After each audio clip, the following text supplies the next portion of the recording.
I want to kind of just break it down on why we have the endurance phase. Obviously all of the phases are interrelated. So important thing to understand, I guess at just a little bit of a higher level is that what we do in one phase impacts kind of what happens in the next phase.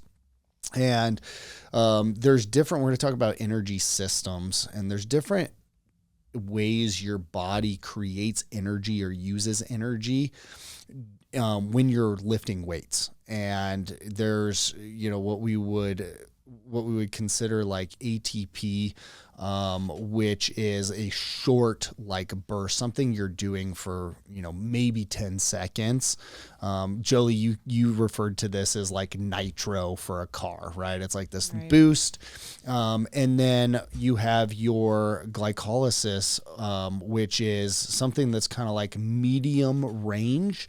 That we're doing in like a specific exercise for 60 seconds or 90 seconds. And then you have oxidative, which is more like with oxygen. It's more aerobic. It's like a longer period, like a cardiovascular type of exercise. When we do an endurance phase, we're really training like glycolysis, and that will impact, though, your ability to perform in the other phases of and how your body is utilizing the energy. And so we're basically kind of increasing this threshold that your body is in this glycolic state. And so, like, for instance, if we're doing something that is ATP where it's a heavy lift, it's like 10 seconds, by training in an endurance phase, now that we're more efficient and can maybe do 12 seconds instead of like 10 seconds, or we can lift more weight in a like strength-based phase.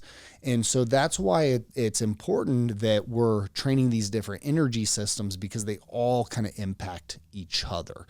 So I want everybody to understand that, you may, especially for our members, you may strongly dislike the muscular endurance phase, and you love the strength phase. Well, guess what? This phase of training is benefiting you when we get back to the strength phase. And so I just want everybody to kind of understand that it's, a complete puzzle piece here. It's a complete cycle. It comes full circle where they all kind of layer on top of each other. Yeah, I think on top of that too, kind of to go with our LIFT acronym, lifestyle integrated training. Basically, endurance is trying to build, physical stamina, cardiovascular health. There's other benefits to it, outside of course, our phases and lifting here in the gym. But there are effects in everyday life that I think being able to sustain physical activity over longer periods of time can bring benefit to people's life just in every day. So I think it's important that you test your upper limits, and essentially that's what we're kind of doing with the rep range. Is we're seeing, how long can you have your body under this, moderate stress and be able to adapt to it and then repeat it again and again. So I can be kind of tedious. But basically I'm thinking of it kind of as like a, the like a line graph essentially, and you're trying to get towards the top of that graph and just a little bit each day, try and crawl a little bit higher. So I think threshold was a pretty good word to use. And it's a hard thing for some people to tap in on, is trying to find that end range or that limit. But it's important for adaptations, and I think transferring over to everyday life activities too, Yeah, I mean, digging a hole, right? Like if you have to go out in your yard and you're gardening and you're just digging a hole, like that's more, it's not strength. We're not, lifting something very, very heavy.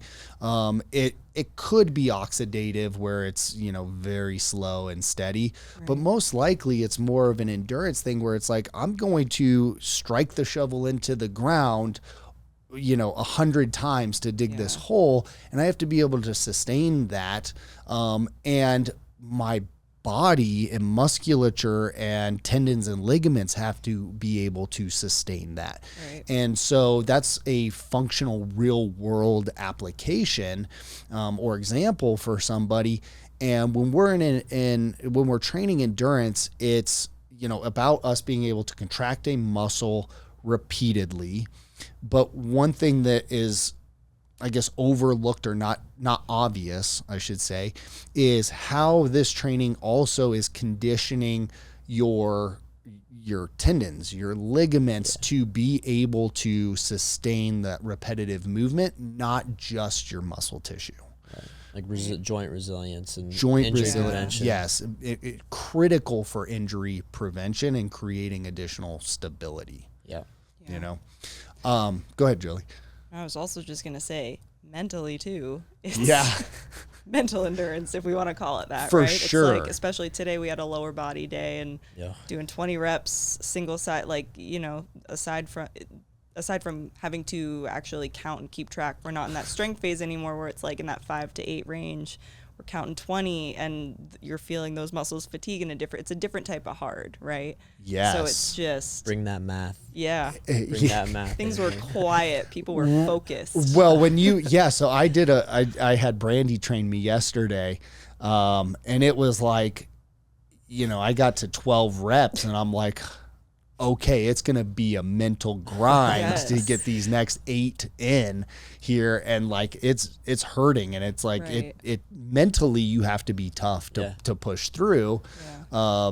And so, there's definitely a component of that is incredibly important that I hope people realize translates into a lot of other areas of your life. And so your ability to deal with stress, this is a good stress that we're putting on you, but your ability to deal with a bad stress is directly impacted by you training inside the gym and pushing through and being able to do that. Yeah. I think the correlation or kind of the realization some people can have, especially during this phase, are the differences between, physiological fatigue and mental fatigue. Because even in other phases too, mental fatigue can obviously have an effect. Even in hypertrophy, you're trying to get to 12, maybe you get to 8 reps, and you're like, brain's telling you, boom, that's it. Like, I'm done mentally. 8 sounds good. I'll stop right there. But endurance allows the door to open to kind of show you that the body can keep going. A lot of times, like you were saying yesterday, you're at 12, you're like, all right, I'm toast. Like, brain's telling you time to stop. 12 is good. That's good right there. But, you probably got to 20. So it's like you keep grinding so you can differentiate physiological capabilities from sometimes mental blockages.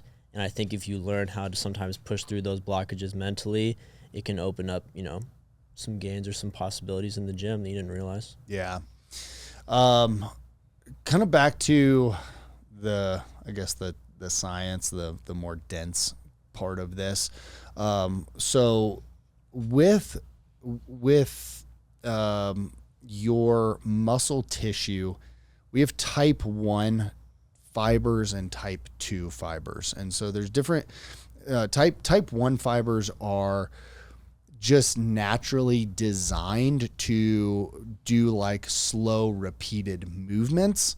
Type 2 fibers are like fast twitch fibers, where it's like, that's more of I want to move this muscle, I want to contract it fast and explosive.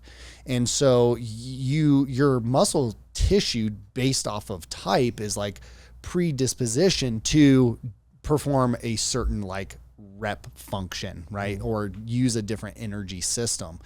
And and based off of genetics, like we all have both of these. Some people lean more towards a type 2, some people lean more towards a type 1. And then within the muscle itself, there are certain muscle areas of our body that typically are more predominant type 1, type 2, right? Like an organ like your heart is just like the extreme version of a type 1, where it's like, hey, we expect that thing to beat for 100 years type of deal. But like, certain muscles, a calf, for instance, that is engaged in walking or running, it's like that is a more like type 1, muscle. It's going to be predominantly type 1. Now, if we jump, we're training the type 2 fibers. If we walk or run, we're training the type 1 fibers. Yeah. And so depending on what muscle we're training, or the exercise that we're doing, it's like we're usually taxing one or the other based off of our rep range. And so we want to have a good mix of both of these fibers, because in life we need them. And so you can kind of influence more type 2 fibers, you can influence more type 1 fibers. And so it's important that we're training both. And it's also why in the gym, while you're performing a specific exercise, you're going to notice like, hey, this was not that hard for me to do 20 reps of this exercise. And then certain other ones you're going to be like, I was smoked at 6. And it's because of those different types of muscle fibers within the excuse me, the belly. Okay. Muscle belly. That's what I mean by that. Not your belly. And then the other thing that I want to mention here is when you're training glycolysis in an endurance phase, glycolysis is basically saying like we're taking carbohydrates and converting them to glucose essentially. And so when we are in this phase of training from a nutrition standpoint, it also makes sense for you to ensure that you have, that you've eaten some carbohydrates prior to your workout. Like that's going to help dramatically in your ability to sustain those like longer reps. And don't neglect the protein. I think you guys just talked about that on the last episode, right? Mm-hmm. But don't neglect the protein, because our muscle tissue still needs those amino acids. But the glucose is like going to be that immediate energy source that we're using, and also it's going to be it's going to help influence or increase the insulin that's going to take the amino acids to the muscle tissue. So there's also a nutritional component to this that can definitely benefit you when you're doing this phase of training. If you're like struggling, man, it's like, okay, well, there are some things that you could do from a dietary standpoint to help support the training. Yeah. I had a conversation with somebody exactly on this morning. She was in yesterday, felt, super energized. Yes, it was our first day of endurance, and it might've been an upper body day, slightly easier, but, she was talking about how yesterday she had like a complete breakfast. She was happy with how she ate in the morning. She had carbohydrates. She had like a couple pieces of toast, but she uses egg whites every day. She eats that every morning. Said she was great. Today, feeling a little draggy. She's getting through it comfortably, but she could definitely tell the difference between the two. So we talked about what she ate this morning. Still had her egg whites because she knows the importance of the protein, but skipped out on the bread today, or the couple pieces of toast that she usually likes to mix in. So it was kind of just explained to her that, maintain your protein. It's a great mentality. But with this phase, you're going to need the energy that's available. You're going to need it for the high repetitions and the endurance. So, hopefully she's going to come back tomorrow, and maybe she goes back to it, and she can tell the difference day to day. So, it's super important to keep track of. Yeah. And when you get to the tail end of your reps where you're really you're getting close to failure, the ATP is taking over. And so creatine can be a super beneficial thing to do as well. Cause it'll really give you the nitro, as you kind of explain it, the boost to push through and kind of close out those last, 3 to 5 reps where you were feeling smoked. So that would be also a little helpful tip. Yeah. Just load up on your Doesn't your have to be a whole shake situation. Just get a flavorless one, right? And you can put it in anything that you're drinking throughout the day. So and you only, I think daily intake's 5 grams. Yeah, 5 grams is plenty. So, all right, guys. So that hopefully gives you a little bit more insight into the endurance phase and the benefits and why we do it. We know it's not the easiest thing in the world, but like if you go into it with the mindset of like, hey, this is also for my mental toughness and my mindset, like you can definitely find some enjoyment in it. The one other thing that I'll mention here, I meant to bring this up earlier, but I don't want to overlook it. High reps and lighter weight has absolutely nothing to do with the shape of your muscle. We could probably do a whole podcast on that, but that is like a scientific, absolutely not. There's no evidence to that whatsoever. It's been a misconception, or downright lie since its inception. Your muscle, the shape of your muscle is genetic. The length of your muscle depends on the length of the bone in your, from where the muscle attaches to where the muscle attaches. Has zero to do with the number of reps that you're doing or the weight that you're lifting. Endurance training, like we have our hypertrophy phase, which is really focused around increasing the size of your muscle. We have endurance training, which also has a little bit of a hypertrophy effect, but it's not the main focus. The main focus is the energy system.